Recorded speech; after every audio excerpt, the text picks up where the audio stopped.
နဲ့သားသမီးပြည်သက်များအားလုံးမင်္ဂလာပါရှင်။ကျွန်မအခုရောက်နေတဲ့ဖခင်ကလေကောင်းမှုရှင်ဆောလိုမင်းတည်ထားခဲ့တဲ့ပထိုးသားများဆိုတဲ့စီဒီပထိုးတော်ယူရောက်ရှိနေရပါရှင်။အဲ့တော့ကျမတို့ကမင်းတွေအကြောင်းပြောတော့ရာဇဝင်ပေါ့လူတွေအကြောင်းပြောတော့တမိုင်းကြောင်းပေါ့နော်အဲ့တော့ပကံရာဆိုရင်ဒါထန်ရှင်းနေဆိုပြီးတော့ဆိုရုံလေးရှိရပြောစမှတ်လေးရှိကြတယ်ဒါထန်ပြီးတော့မရှင်းပါဘူးရှင်ကျမပြောတဲ့အထက်မှာလိုအပ်ချက်တွေအမှားယွင်းတွေပါခဲ့တယ်ဆိုရင်လည်းကျမ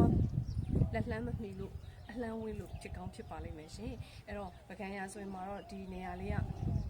ပြိတ္တတွေတည်တဲ့အတိုင်းပဲအနော်ရထားကျက်စစ်သားဆောလူမင်းဆိုတာလဲစက်ထုတ်တထုတ်အဲ့တော့ဆောလူမင်းရဲ့ကောင်းမှုဖြစ်တဲ့ပထိုးသားများဖျားကိုရောက်နေတာဖြစ်ပါတယ်ရှင်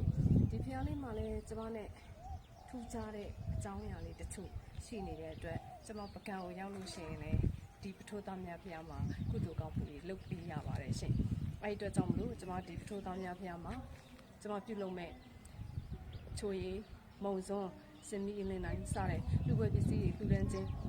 များကိုလည်းကျမရဲ့ခုနှစ်သားသမီးပြည်သက်တွေကထပ်တူရကြပါပါရှင်